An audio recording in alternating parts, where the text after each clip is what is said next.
ایک دن میں کام کر رہا تھا اور صرف ایک نیگیٹو کامنٹ نے میرا پورا موڈ بگاڑ دیا۔ میں فرسٹریٹ ہو گیا، کام چھوڑ دیا اور کچھ دیر بعد سمجھ آیا کہ پرابلم وہ کامنٹ نہیں تھی، پرابلم میری ریاکشن تھی۔ اسی وقت مجھے ملی ایک بک، master your emotions by تھیبو Mary's. یہ بک سکھاتی ہے کہ ہم اپنے ایموشنز کے کنٹرول میں نہیں رہتے، بلکہ اگر ہم انہیں سمجھنا سیکھ لیں تو ہم ان کے ماسٹر بن سکتے ہیں۔ زندگی میں ہر دن ہم الگ الگ فیلنگز ایکسپیرینس کرتے ہیں، غصہ، گلٹ، انگزائٹی یا کبھی موٹیویشن کا جوش۔ لیکن اصل ماسٹری تب آتی ہے جب ہم ان ایموشنز کو آبزرو کرتے ہیں، ریئیکٹ نہیں کرتے۔ آج کے ایپیسوڈ میں ہم ایکسپلور کریں گے وہ پریکٹیکل ٹیکنیکس جو آپ کو انر پیس، فوکس اور سیلف کنٹرول دیں گے، چاہے دنیا کتنی بھی الجھی کیوں نہ ہو۔ بیکاز جب آپ اپنے ایموشنز کے ماسٹر بن جاتے ہیں، آپ اپنی زندگی کے بھی ماسٹر بن جاتے ہیں۔ تو چلیں اسی گفتگو کو آگے بڑھاتے ہیں۔ عظیم شاعر جان ملٹن نے صدیوں پہلے کہا تھا کہ ذہن اپنی جگہ پر خود ہی جنت کو جہنم اور جہنم کو جنت بنا سکتا ہے۔ کتنی گہری بات ہے یہ۔ بہت گہری بات ہے، اور آج کی ہماری گفتگو کا مرکز بھی یہی ہے۔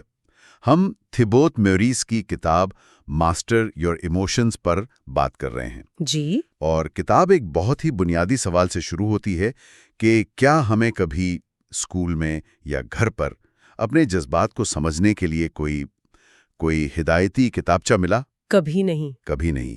تو مصنف کا کہنا ہے کہ یہ کتاب وہی کتابچہ ہے جو ہمیں کبھی نہیں دیا گیا۔ اور مزے کی بات یہ ہے کہ مصنف کو خود اس کتاب کی ضرورت اس وقت پڑی جب وہ اسے لکھ رہے تھے۔ اچھا، وہ کیسے؟ وہ بتاتے ہیں کہ شروع میں تو بہت جوش تھا، لیکن کچھ عرصے بعد وہ خود شک، بوریت اور ناکامی کے احساسات کا شکار ہو گئے۔ انہیں ایسا لگنے لگا کہ وہ جو کچھ بھی لکھ رہے ہیں وہ بے معنی ہے اور شاید کسی کے کام نہیں آئے گا۔ یعنی وہ خود انہی جذبات کا شکار ہو گئے جن کے بارے میں وہ کتاب لکھ رہے تھے۔ بالکل وہی۔ تو پھر انہوں نے اس سے سیکھا کیا؟ کسی کی زندگی کا حصہ ہیں۔ صحیح۔ اہم سوال یہ نہیں ہے کہ وہ آتے کیوں ہیں، بلکہ یہ ہے کہ ہم ان کا جواب کیسے دیتے ہیں۔ کیا ہم ان کے سامنے ہار مان لیں جیسا کہ وہ تقریباً کرنے والے تھے، یا پھر ہم ان جذبات کو ایک سگنل کے طور پر دیکھیں کہ شاید کچھ سیکھنے یا بدلنے کی ضرورت ہے۔ یہی اس کتاب کا آپ کہہ لیں مرکزی نقطہ ہے۔ اور میرے خیال میں اس سفر کا پہلا قدم ایک بہت ہی دلچسپ فرق کو سمجھنا ہے جو کتاب واضح کرتی ہے۔ سوچنے اور محسوس کرنے کا فرق ہے نا؟ جی بالکل، کہ جب کوئی کہتا ہے مجھے محسوس ہو رہا ہے کہ آج بارش ہوگی، تو وہ اصل میں محسوس نہیں کر رہا، وہ سوچ رہا ہے۔ وہ سوچ رہا ہے، وہ موسم کے اشاروں کو دیکھ کر ایک نتیجہ اخذ کر رہا ہے۔ احساس تو وہ ہوگا جب بارش کی پہلی بوند پڑے اور جسم کو ٹھنڈک محسوس ہو۔ صحیح۔ یا بادل دیکھ کر اداسی کا احساس ہو۔ یہ فرق سمجھنا تو پہلا قدم ہے، ٹھیک ہے؟ یہ صرف پہلا قدم نہیں، میرے خیال میں یہ سب سے اہم قدم ہے۔ اور اس فرق کو نہ سمجھنے کا سب سے بڑا خطرہ یہ ہے کہ ہم اپنے خیالات کو ہی اٹل حقیقت مان لیتے ہیں۔ اچھا۔ اگر آپ سوچتے ہیں کہ آپ کسی کام میں اچھے نہیں ہیں تو جلد ہی آپ ناکامی محسوس کرنا شروع کر دیں گے، اور پھر وہ احساس آپ کی حقیقت بن جائے گا۔ تو یہ ایک ویشس سائیکل بن جاتا ہے۔ جی، ایک خودکار چکر جسے توڑے بغیر آگے بڑھنا ناممکن ہے۔ احساسات جسم میں محسوس ہوتے ہیں، جبکہ خیالات ذہن میں چلنے والی کہانیاں ہیں۔ تو جب کوئی اس فرق کو سمجھ لے تو کتاب اسے آگے کہاں لے کر جاتی ہے؟ کتاب کو 4 حصوں میں تقسیم کیا گیا ہے۔ پہلا حصہ تو اسی بنیاد کو مضبوط کرتا ہے کہ جذبات کیا ہیں، وہ ہمارے خیالات سے کیسے جڑے ہیں۔ ٹھیک ہے۔ دوسرا حصہ ان بیرونی عوامل پر بات کرتا ہے جو ہمارے جذبات پر اثر انداز ہوتے ہیں، جیسے نیند، خوراک، ہمارے الفاظ، یہاں تک کہ ہمارا ماحول۔ یعنی صرف اندرونی نہیں، بیرونی چیزیں بھی۔ بالکل۔ ایک تیسرا حصہ عملی طریقوں پر ہے کہ جذبات کو کیسے تبدیل کیا جائے، اور چوتھا حصہ جو مجھے لگتا ہے سب سے طاقتور ہے، وہ یہ سکھاتا ہے کہ منفی جذبات کو اپنی ذاتی ترقی کے لیے ایک آلے کے طور پر کیسے استعمال کیا جائے۔ تو جذبات پر قابو پانے کا مطلب یہ ہوا کہ ہم اپنی اندرونی دنیا کو منظم کر سکتے ہیں، لیکن کیا صرف اندرونی سکون حاصل کر لینا ہی منزل ہے؟ نہیں، بالکل نہیں۔ یہ تو ایک طاقتور انجن تیار کرنے جیسا ہے۔ اب سوال یہ ہے کہ اس انجن سے گاڑی کو چلانا کہاں ہے؟ کیا اس نئی جذباتی توانائی کو کوئی سمت بھی دینی ہے؟ اور شاید یہیں پر مصنف کی دوسری کتاب گول سیٹنگ کا کردار شروع ہوتا ہے۔